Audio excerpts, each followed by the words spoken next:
Everyone, we'll call ourselves to order. If you'll join me in a moment of silence.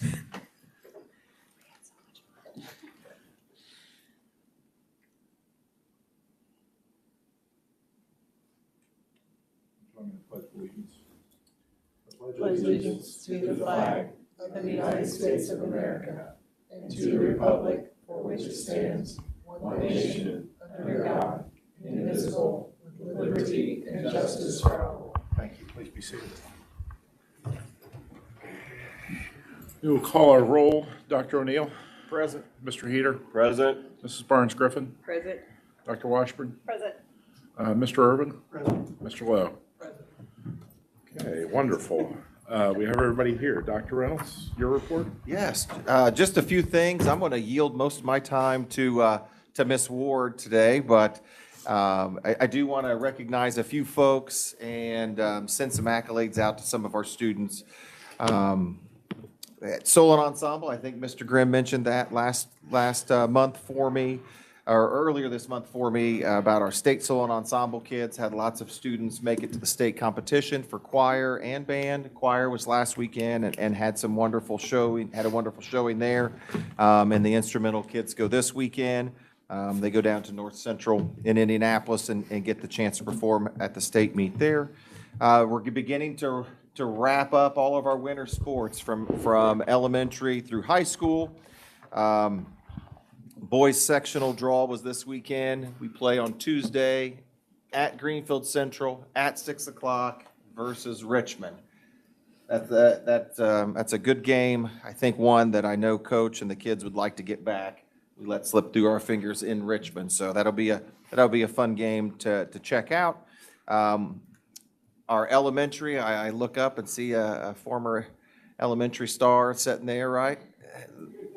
That we have our girls basketball final game. Is that right? Its final game is tomorrow night at the field house at 3:45. So another exciting game. Longfellow and EWA battling it out, and I think that will wrap up our elementary sports. We're in a final week or so of our middle school sports.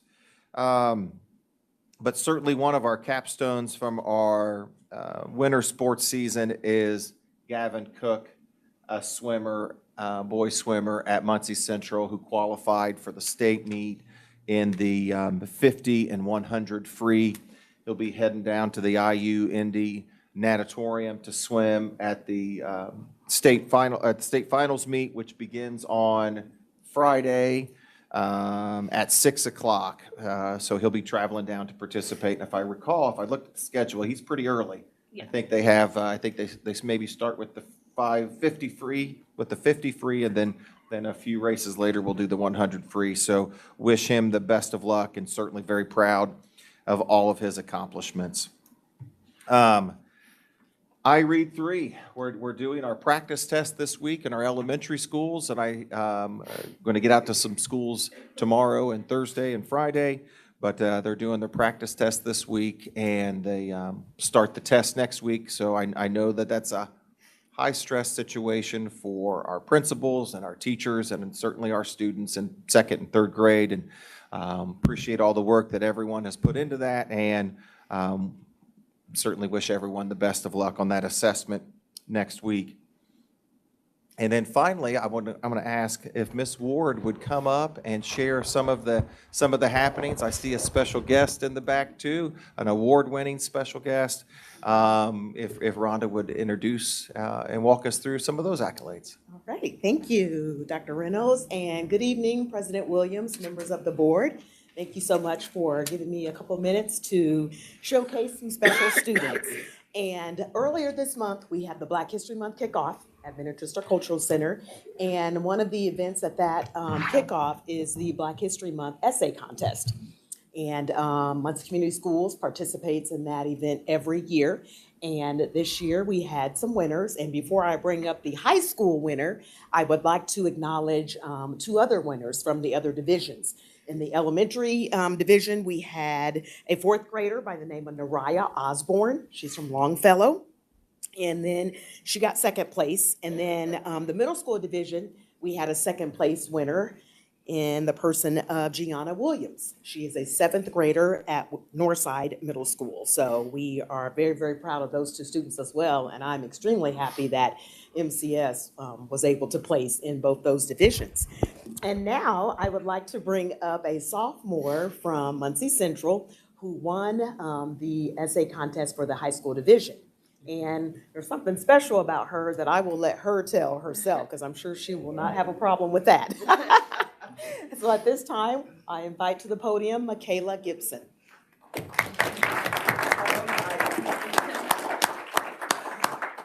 Hi guys. Okay, so my essay is titled "Be a Hero Like Hendrix." I needed a hero, so I became one. Audrey Faye Hendrix. Audrey Faye Hendrix may have been just 9 years old when she made history. Her courage and determination continues to inspire me. Hendrix was the youngest known child arrested during the Civil Rights Movement, but she doesn't deserve to be categorized as just another activist or just another person. Audrey was the hero she needed, showing herself in the world that bravery and conviction have no age limit. Her history reminds us that standing up for what is right often requires strength, sacrifice, and faith in the power of change. Born in Birmingham, Alabama in 1952, Audrey grew up in a city deeply divided by racial segregation. She was the daughter of an active civil rights advocate who worked closely with leaders such as Dr. Martin Luther King Jr.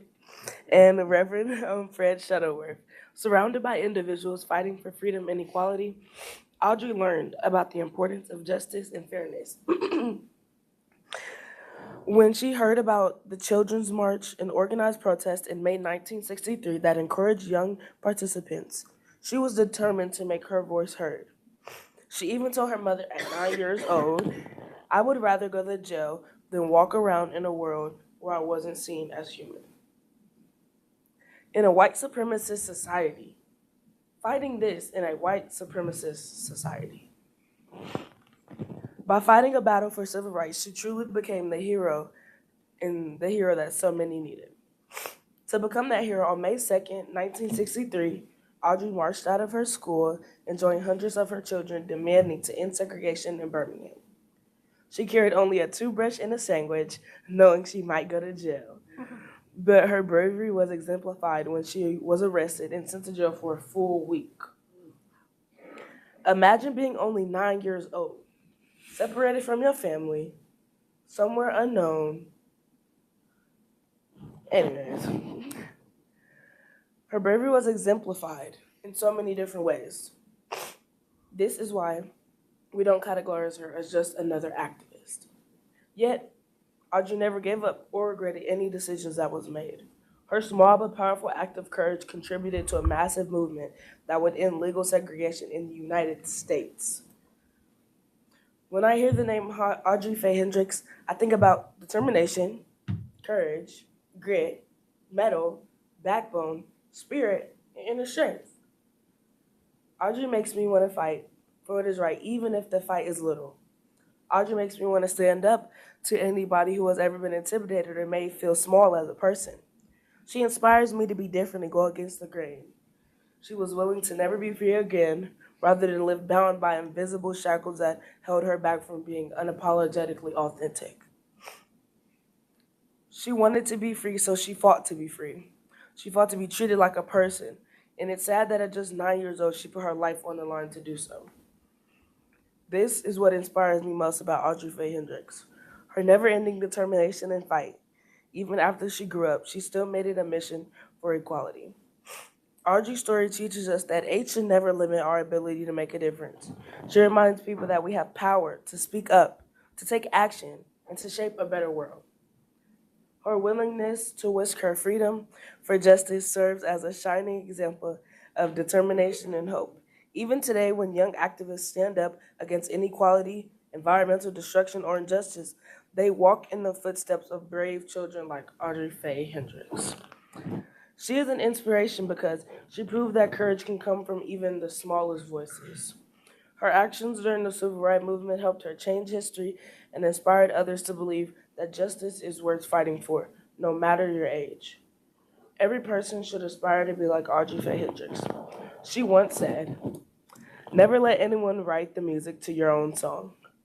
Listen to these words and never be scared to stand up for what you believe in."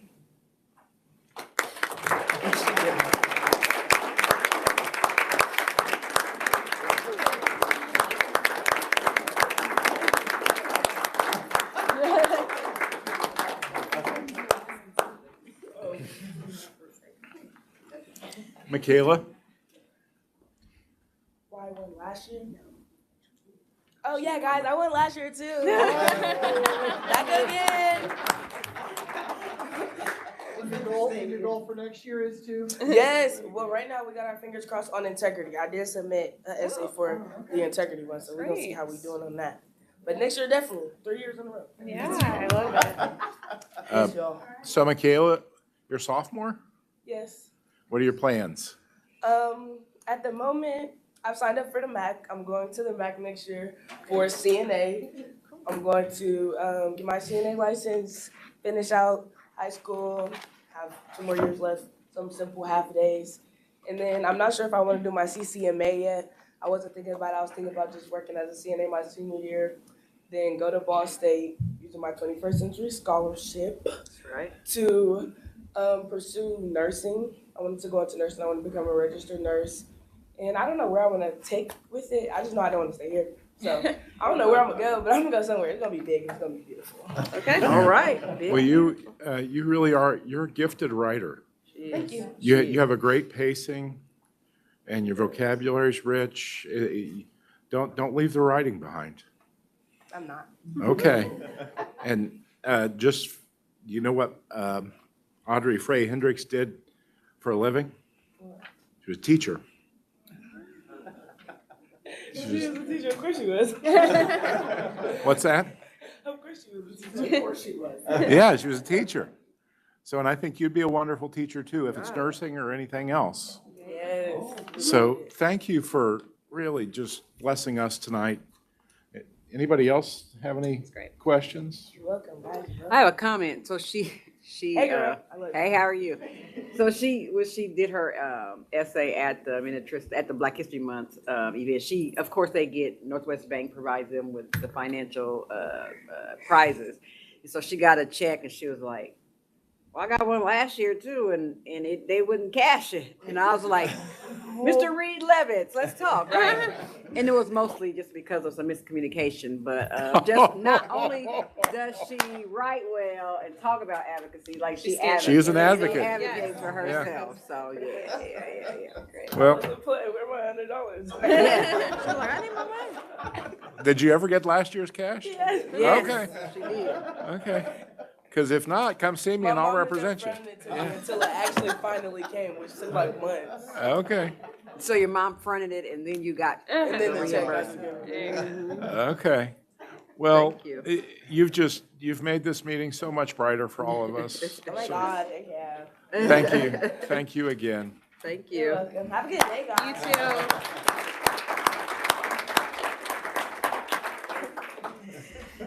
Okay, President Williams, we also have another special event, and that was the Black History Month Decorating Contest. Yes. And we have some winners here from Mr. Allen Kidd's Japanese class, and they won the overall division. As you all may or may not know, but we have judges, and the judges are community leaders. We have some district admin that help us out, and they go around. We have a rubric. They go around and they judge each building. And so we pick a building winner, and then we look at all of the displays, we put them together, and we try to come up with an overall district winner. And so this year, Mr. Allen Kidd and his students, they won for the overall winner for the contest. And So what did they do? I will let them tell you all about that. We didn't get the video, the picture. Oh, darn it.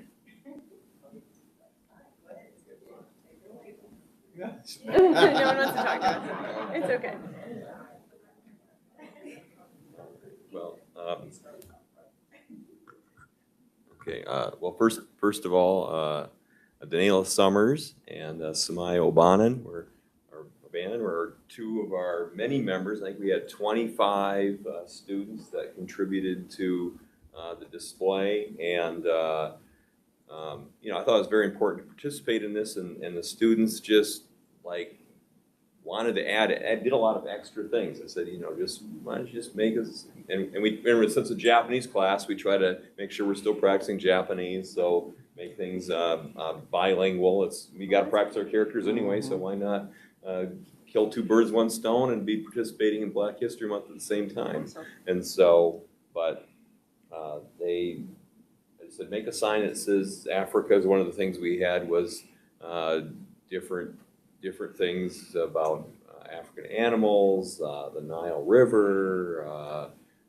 We had some currency, some of the things on the different countries of Africa and what was portrayed on the currency. And see, we had the Great Rift Valley. What else did that?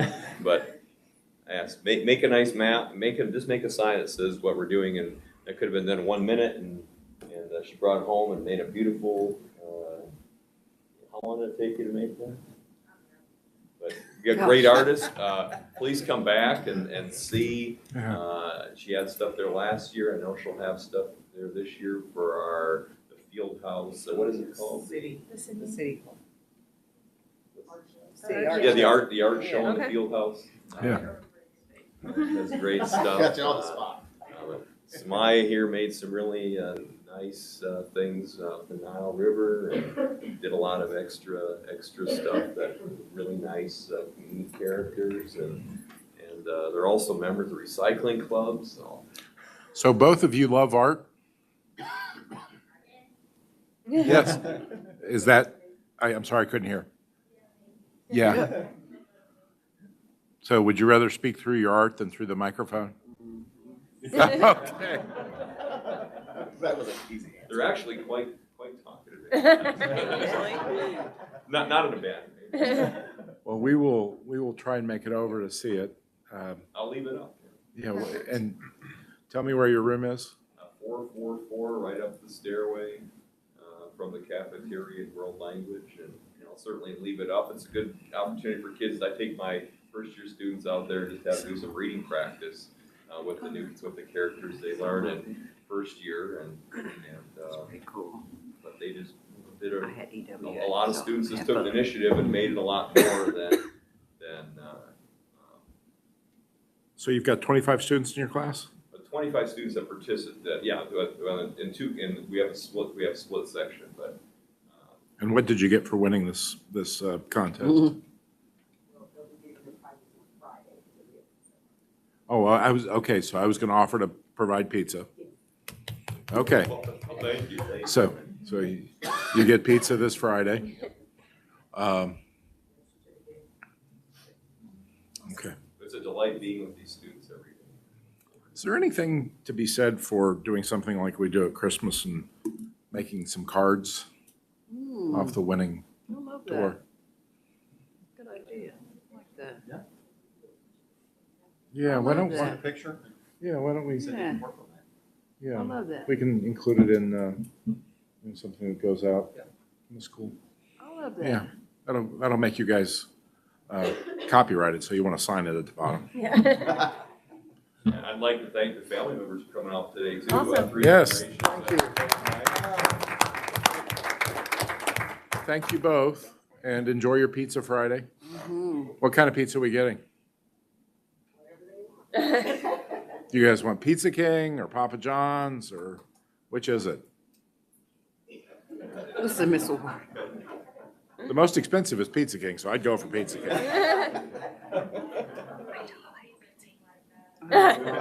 Okay, We Same. so I don't like pizza. if you don't like pizza, we need to have an alternative for pizza. So, donuts?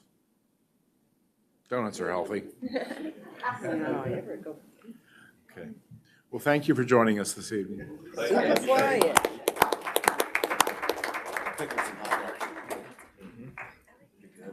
You good? Any more events, Rhonda?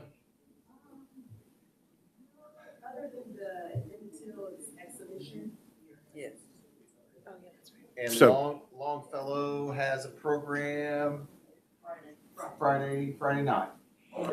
So where's the Emmett Till exhibition and when are we taking? It's, okay, so, and students are going over? Yep, in March, because Joshua Harris Till is coming back. So we are arranging for him to speak to some of the students at Central. Okay. So I wanted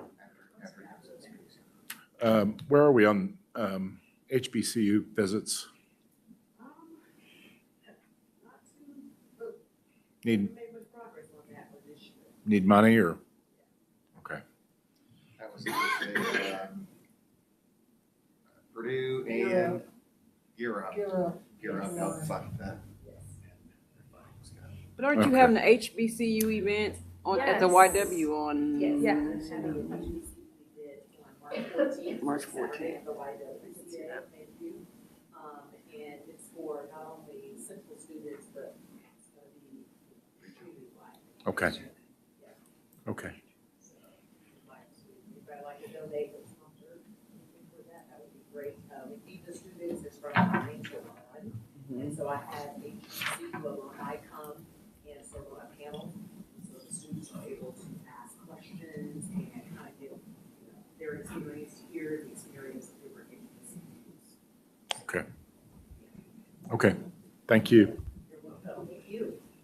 And there's also the Ball State and MLK Dream Team. They have the Journey to Freedom exhibit kind of rolling through community. I think it's with us at the YW in our community room through the 26th, and then it shifts to Ivy Tech. So there are some things happening. We'll send you some.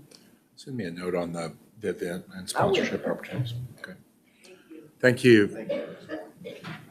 East Washington Academy, you're up. Well, I got to do the judging at EWA, and I had a Oh, did blast you? being there. I interrupted every class, And you know what? literally. We actually had a great participation. You did. And shout out to Carrie Bradford. Yes. She was our building's winner. Yes. So Yes, shout yes, out to yes. Carrie, one of our resource teachers. So, Great. yeah, Yeah, I loved thanks, it. Latasha. And good evening. Thank you, President Williams and the school board for having myself. I'm so proud to be the principal at East Washington Academy. I also have Tori Hernandez here, our assistant principal. She's going to be presenting tonight as well. She's extremely excited about doing that. I also have some representatives from Kids Hope with us this evening, a wonderful program that we have partnered with for many, many years at EWA. Denise and Merle, I'm going to invite them up here in a few minutes to explain our unique partnership at East Washington Academy and what they do for our kids. School goals, we'll just start here. Obviously, I Read 3, Dr. Reynolds said it earlier, that is on our minds all year long, especially within the next 2 weeks. I know Heidi, our Director of Elementary Education, it's on her mind right now, so we're all kind of singularly looking toward this week with our practice test, which is tomorrow, and then next week, round 1 begins. That's going to be Tuesday of next week. And boy, our teachers are excited. They're more excited. I know that they're stressed, but I think that from hearing them talk, working with them, being with them every day, I mean, Tori, you can agree with this, I'm sure, but they're excited. They want to see the results. They want to see the growth. They want to see that our kids can read proficiently. So our goal by the end of the school year, by the time we've had all administrations of iReads, to have 90% of our students pass iRead 3. I'll show you here in a minute, but we've had a steady progression throughout the last 3 years of improvement in reading rates at EWA. Last year, we ended at 82, 82.5, something like that, and we think we can get up there to 90%. We hope 95% is just the norm. It's just what we do every year. That's our goal. Attendance, 94%. We are still really pushing hard for that. That's a building-wide effort, and that's something that we've built capacities within everybody to monitor and take charge of. We don't just have one person that sits and is dedicated to attendance all day. You should see the emails from teachers. I haven't seen so-and-so in 2 days. Can we follow up with this? I mean, Clyde Harris, our student assistance coordinator, leads a lot of that effort as well, but it takes a team effort. This year, I mean, we're on track where we want to be. We're already 1.5 points higher this time of year than we were last year. Let's survive the flu season, and I think we'll be able to hit that goal of 94% for the first time in many, many years.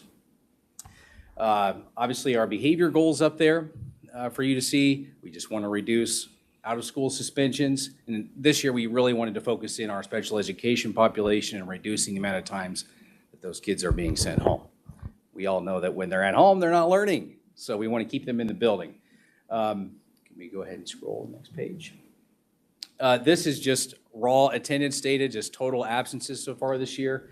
Obviously, we're over halfway through the school year, and our trend, again, is looking positive for our building. Anything to add to that? No? Okay. Deep dive into student support. I'm going to let Tori take this for a minute. Good evening. So I'm just going to talk a little bit about the support team at EWA. I work really closely with them.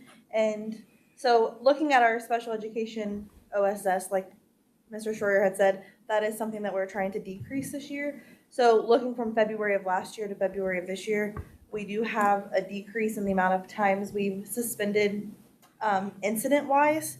But we have narrowed it down to just a few kids now. So we've been pretty intentional with the SPED department and our resource teachers. I have to give them a huge shout out.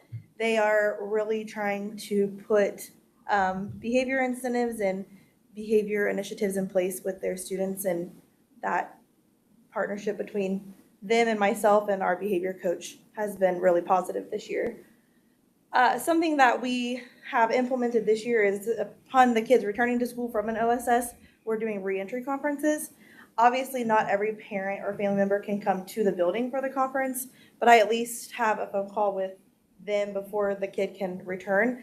If it's coming back from like they've been suspended before and this is their second suspension, I bring Mr. Collins in, our behavior coach, and we put some type of plan in place. So whether it's just an informal behavior plan that the teacher, the parents, the guardians, and students are all a part of, or if we need to look at like an FBA or something with our special ed department or Abigail Dale. That has been really positive. Parents, I know they get frustrated when we call and we're sending kids home, but they really do appreciate that we're trying to help. We don't want to send your kid home. So we want to bridge that gap between the home and school and do whatever we can. And what I found with our reentry conferences is some parents just don't know the supports that are out there. Meridian has been a huge blessing to EWA because they've helped us a lot with getting connections to families. And once those families have those connections, I mean, Meridian's coming into our school and doing assessments at our school. The skill builders, we have 2 this year. So until the families know more, they can't do more. So I feel like that's our job as a support team to make sure we're pushing out all those resources to them. Myself and the behavior coach, like I said, we work really closely together to ensure that we don't wait until the last minute to where, okay, we're calling on our SPED department and our school psychologist.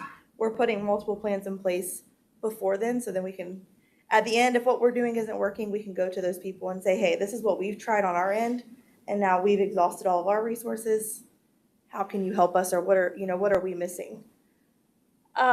Something that we do at EWA for PBIS is we have our 4 houses. So all of our kids are divided up into houses.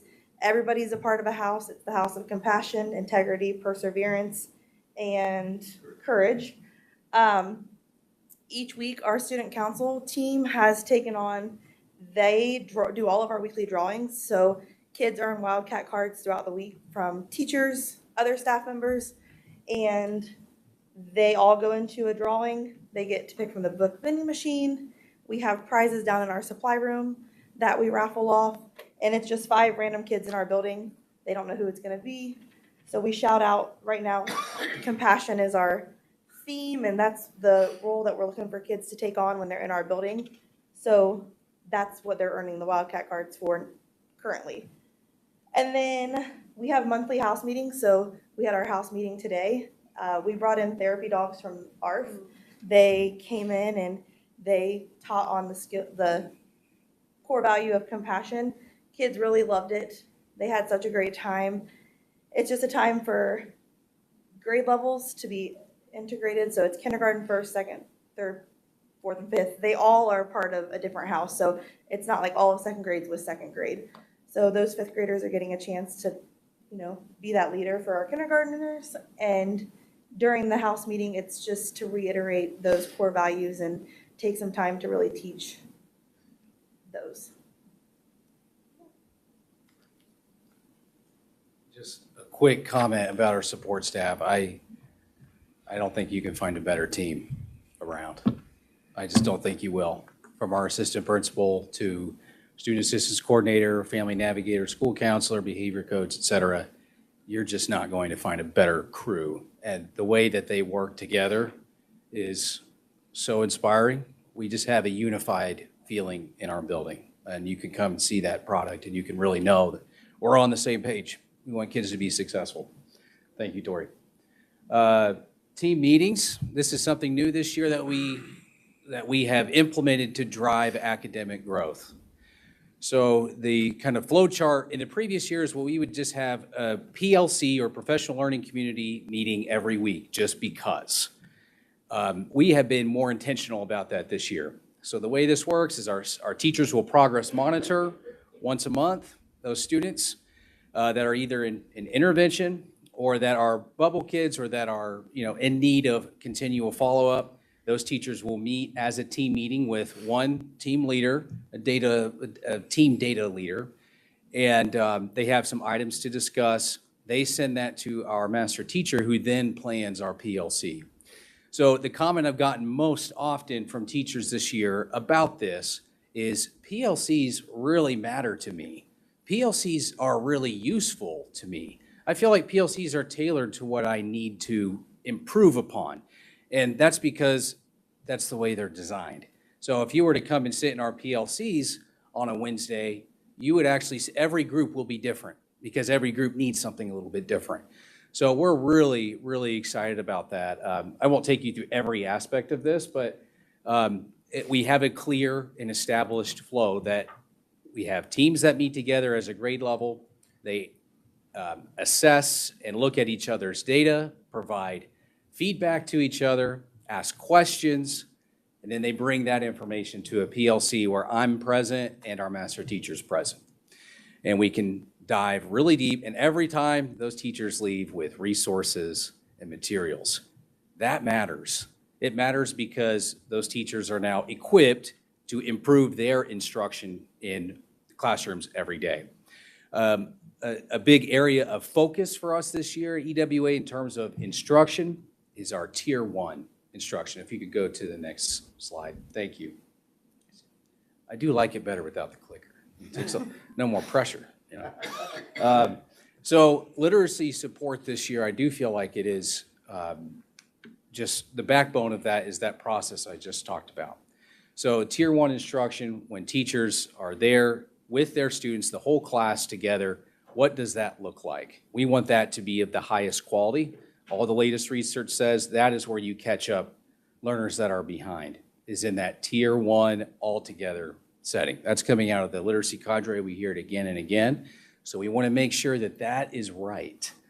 So in Tier 1, if you were to come in during literacy block, you would see CKLA knowledge happening. You all know CKLA by now. You've heard about it for several years now, but it's an interdisciplinary literacy curriculum. And you will also see CKLA skills being taught as well, especially kindergarten through second grade. We have a lot of ways that we're supporting teachers with literacy instruction this year. I have a long list over here on the left-hand side, but that's not an exhaustive list. And just for your reference, again, I read 3 outcomes the past 3 years, from 23, 68% to 25, 82.5%. So we're growing. We're getting better. Our kids are reading at a better rate year after year after year. So, and we're going to continue that trend this year, starting next week. The only thing other thing to point out with literacy is we've, I know it's Brad's favorite topic of discussion about the budget and that type of thing, but I will say that we're getting creative. So we're leveraging our relationships with outside partners. A lot of tutoring, a lot of teachers coming in from Ball State. That's not an outside partner, that's very much an inside partner, but Ball State practicum students coming in, Ball State student teachers, Ivy Academy students, Muncie Central High School students. Just had another student from Schaefer Leadership Academy ask if they could come in and tutor. Yeah, you can come in and tutor.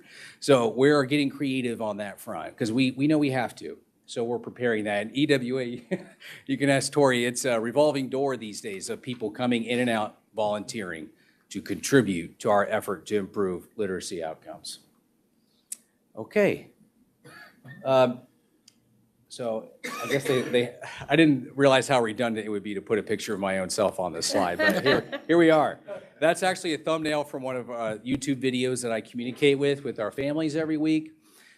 Tori generates a newsletter, I generate a video. So there's something for everybody. If you don't want to read through the whole newsletter, well, then you can click on the video and there's a 40 to 50 second video of what's happening every week in our school.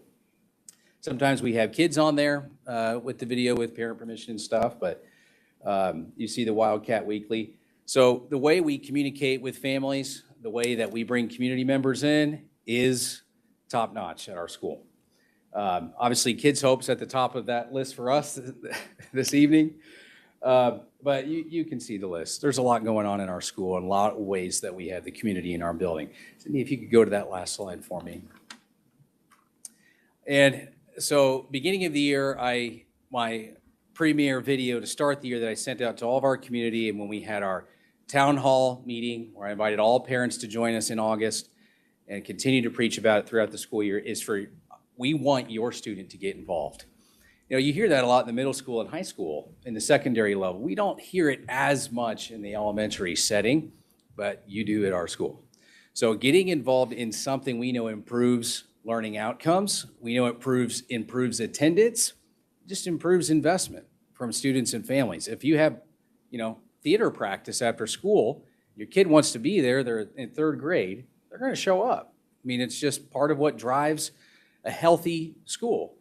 And just last spring, EWA, we won an award from, I'm really proud of this, won an award from Marion, City Connects program for offering the most after school and in-school activities in the City Connects program.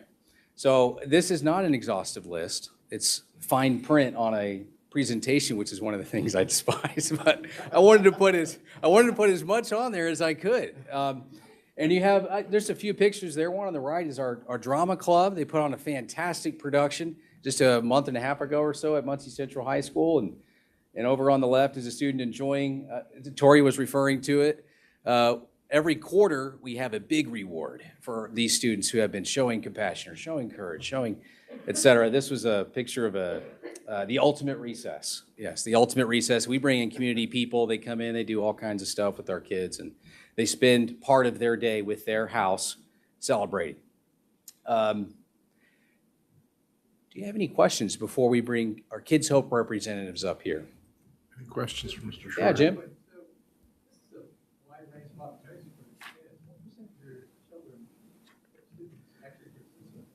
Boy, that is a great question. I don't want to quote a wrong number, but last year we were, with total participation in activities, we were well over like 1,100. So like students participating in something, a lot of times those are kids that are doing multiple activities. We have 528 kids in the building, so. K through 5. Yeah, so just a week ago, if you were to have been at the Muncie Central High School basketball varsity game against Anderson, halftime show was the EWA Dance Club. That's a unique opportunity, and yeah, and that's Olivia Osborne. Shout out to her. She organizes that, and she brings in. I mean, how many kids do we have there? Oh, so many kids, and they all had their shirt. They came out there, all grades. So again, at the beginning of the year, I make the pitch to staff.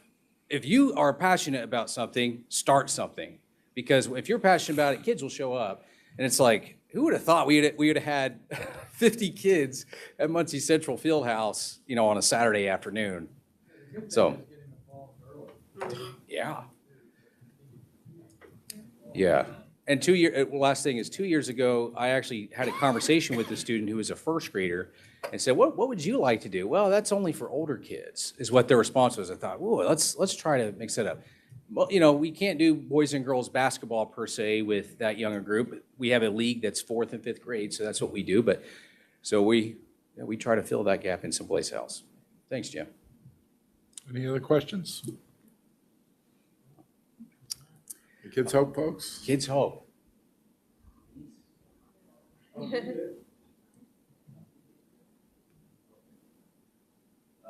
Just to give you a little bit of background. I was a teacher at East Washington Academy before I was principal. And it was 2019, 2020, and I had a student who was in the Kids Hope program, and I have kind of followed that student through the years. Every once in a while we communicate. This program is one of a kind, and it really, truly makes a difference. So I wanted to recognize them tonight, and I would love for you to explain in just a few minutes, what you guys do. I'm used to only talking to kids. I don't talk to adults, so sorry. You're good. And I've got bad allergies, and that was a long walk in. And I also have a bad back and arthritis to it. So other than that, I'm here, I'm good. I started 18 years ago at Garfield. And then, of course, it got closed, so got sent to EWA. So that's just fine. But anyway, what we do as our community of our church, we do things. 2-3 years ago, we collected 750 breakfast bars. So all kids would have breakfast who came late or got hungry during the day. They'd have something else to eat. They could ask for it. This year, so far, we got her supply enough from last year that she hasn't asked for any.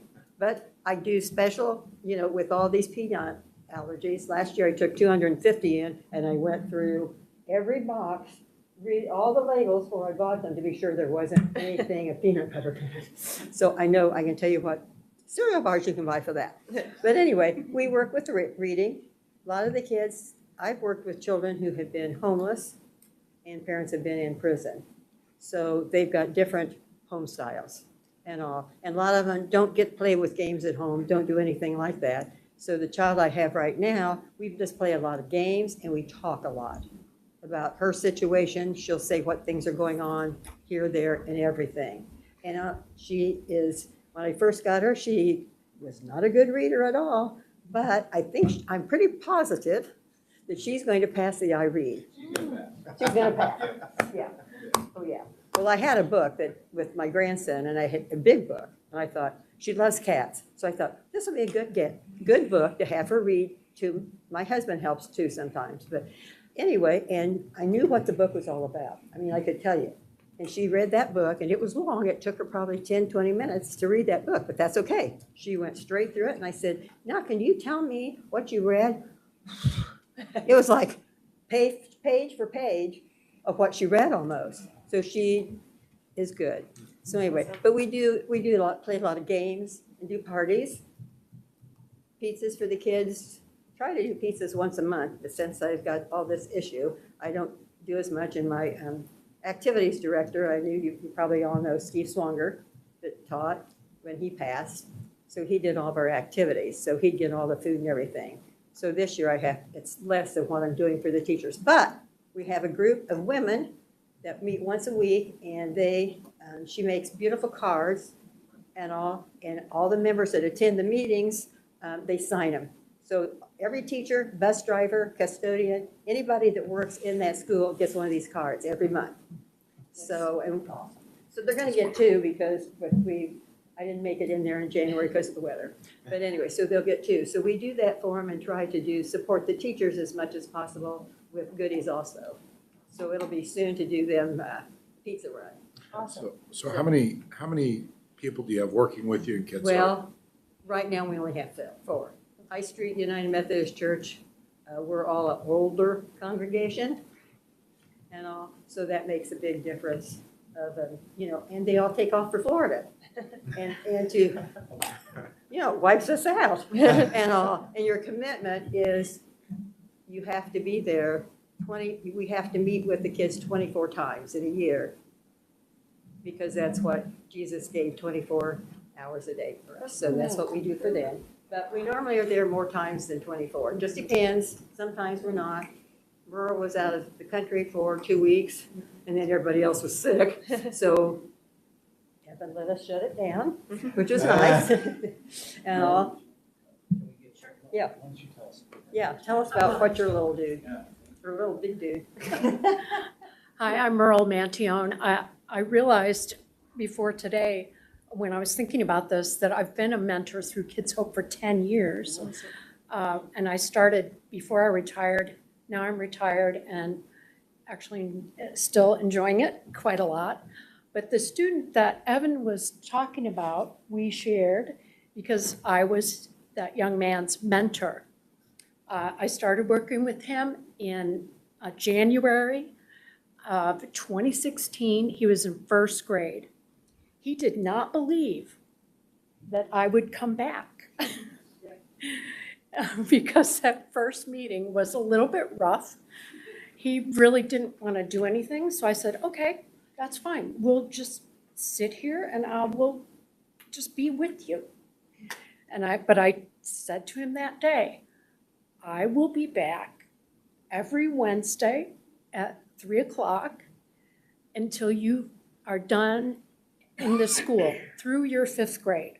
I know he didn't believe me, but I did come back. You're still there. And I'm still there. And actually, he is still a very big part of my life. And I'm proud to say that. We're very proud of him.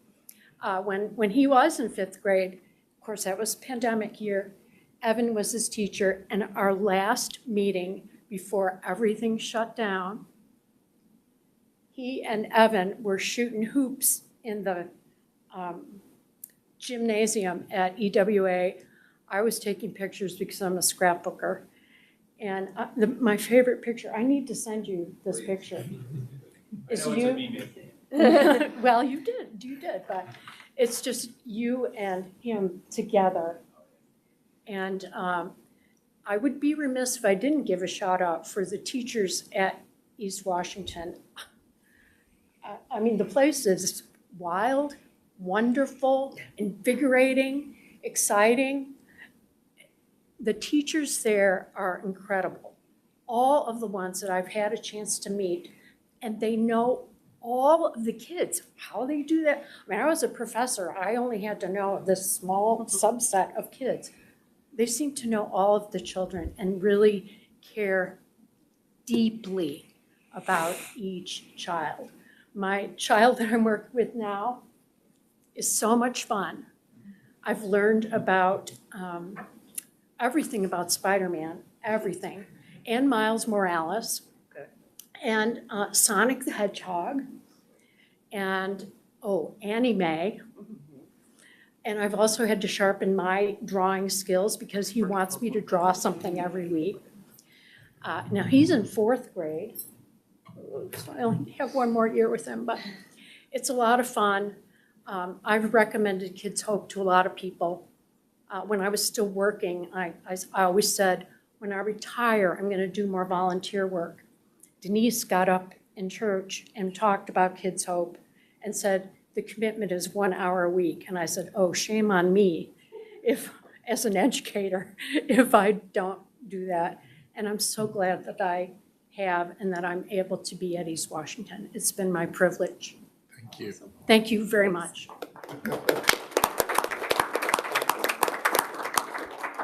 Thank you, Denise and Merle. Any other questions? No other questions? Thank you all very much. Thank you. Listen, can I say one thing? I got one thing always.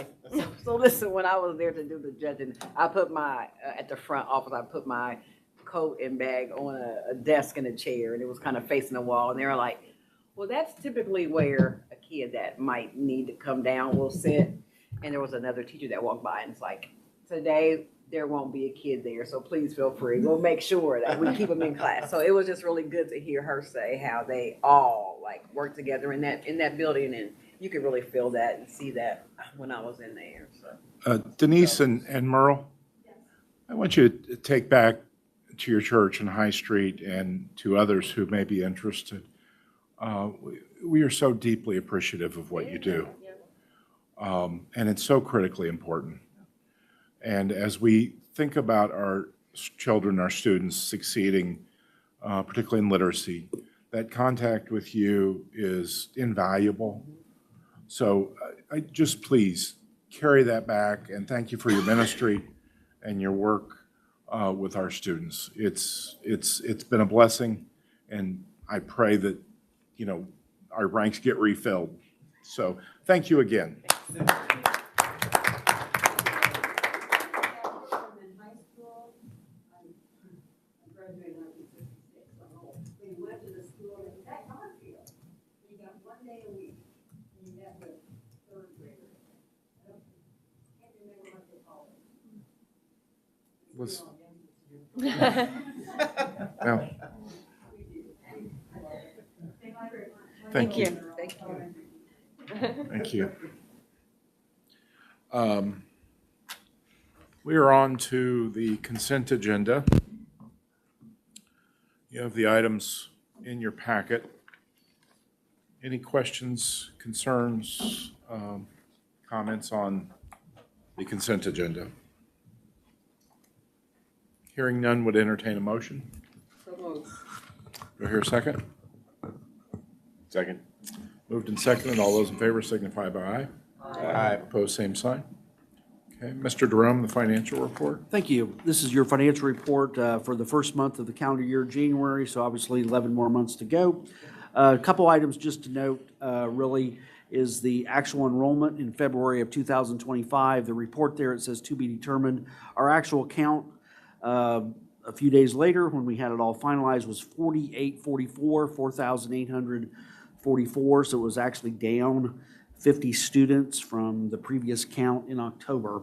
We'll find out within the next month or so how that impacts our revenue for March through June on our state basic grant, because it will go down. The revenue will go down because if your enrollment count goes down, the revenue will go down. So we ended the cash balance a little over $39.2 million. And as we have mentioned before, that did include, still includes about $9 million of bond proceeds that we received in November. The state loan outstanding is still $5.7 million because the state forgot to take the January payment. But they remembered in December, so they didn't give us a free one there. Anyway, so like I said, that was just the January, 11 more months to go. We're good on the cash balance, projecting, ending cash a little over, 13 million in the education fund. And then some of my charts and graphs just show where the cash is. We're good on appropriations. We're just 1 month into the year. That big chart right there, clear on the far right, is the month we just ended. So a little over 39 million, and it shows the red, shows the debt. So really that's, really don't have anything else to add since it's really just the first month, so. Any questions for Mr. Jerome? So what's the balance on the state loan? 5.7 million is the balance of the state And loan. does that come out monthly? Comes out monthly. What is being taken out monthly? Well, right now, for the next 4 months, it'll be $222,000 a Is that a month. catch-up? Yeah, they're gonna catch up from now through June, and then it'll go to $190,000 a month. So for Okay. this whole year, it'll be $2,250,000 will be taken out for the state loan. Okay. Would you do me a favor? That lump sum and the payoff is in 28, right? That is correct. June of '28 is the final payment. Would you amortize out for me what that would look like if it went out 3 more years to 31, Sure. 4 more years to 32, 5 more years to 2033? Okay. Don't know that we'll get there, but I want to see what it looks Sure. like. Gotcha. There was no appetite for that when it was discussed a couple years ago, but circumstances may have changed. Right, okay.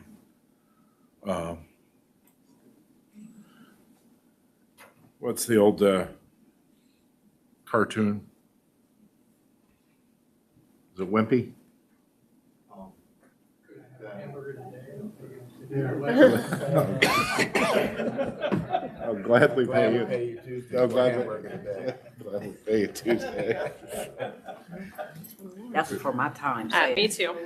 I don't know what you're talking about. Yeah, okay.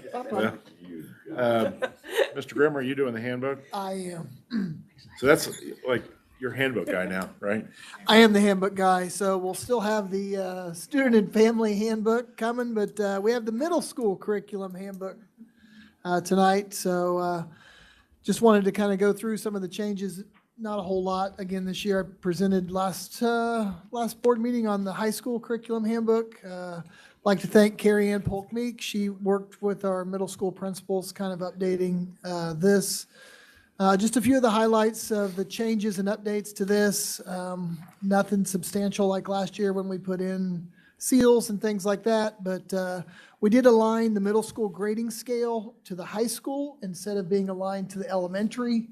There are so many high school courses now down in the middle school, it makes more sense to align the grading scale to the high school than it does the elementary. So we made that change. Just changed some language on what it takes to get a credit in middle school to match what's in high school.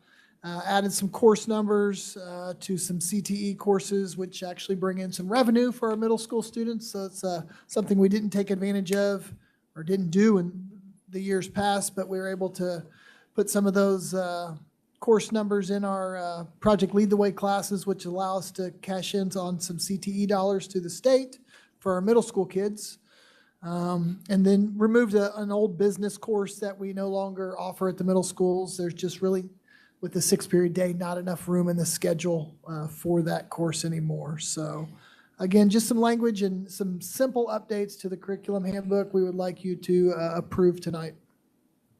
Any questions regarding the curriculum handbook for the middle school? Move approval. Every year. Yep, once a year, usually about this time of year, we start looking at both the high school and the middle school handbooks. So I've been alerted that in my digression to cartoons from the 60s, 50s, 40s, I failed to ask for a motion on Mr. Durham's financial report. So if we will do a combined motion to approve the middle school course of study and the financial report, I'll accept that. So moved. Okay, we have a second. All those in favor signify by aye. Aye. Opposed, same sign. Okay. Show that passing. I don't have any dialogue for the board this evening. Can Do- I say yes. something real quick? Yep, absolutely.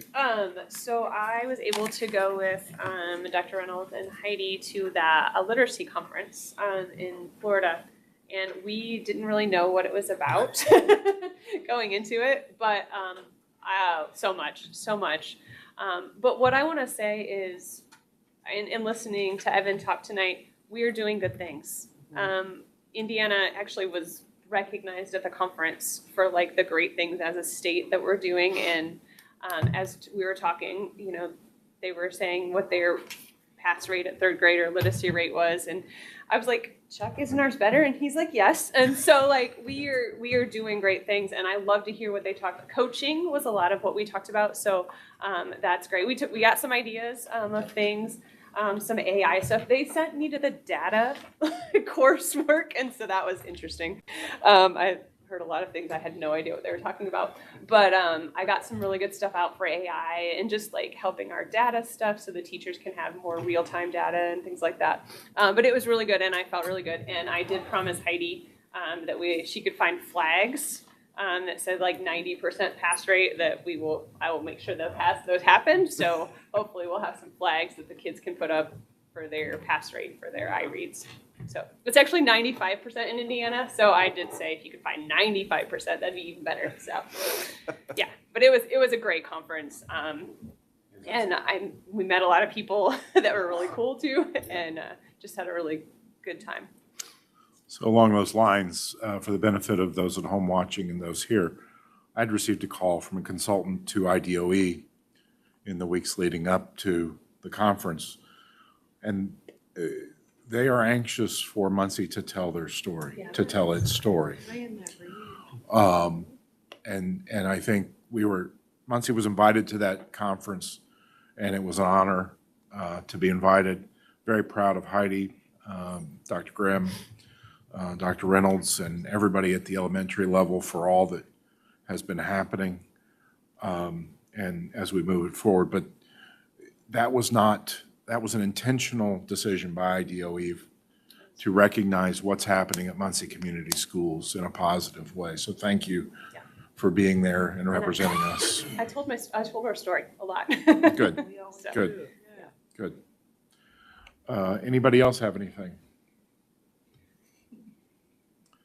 I thought I was up in current on like all of the, when she was talking about Sonic and Hedgehog, all the things. And then when she said Annie Mae, I was like, who is Annie Mae? And then I realized that we were talking about anime.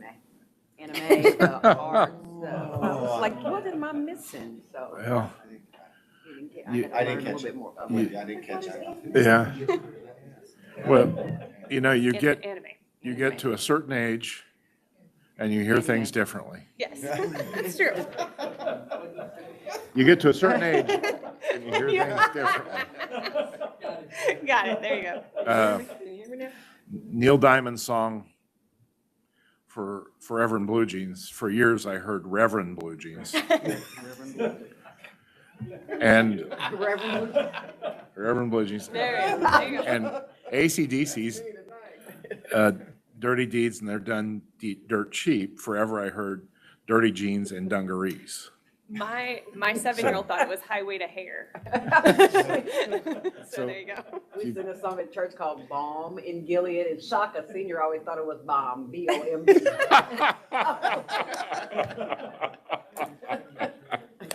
Yeah, so, yeah, I know where you are. Okay. Mr. Klotz, I assume we have no media inquiry. One of the sad places of where we are right now. Have a motion to adjourn, second? Second. All those in favor signify by aye. Aye. Opposed, same sign. Thank you, everybody. We'll stand adjourned. Go Ball State. Go Cards.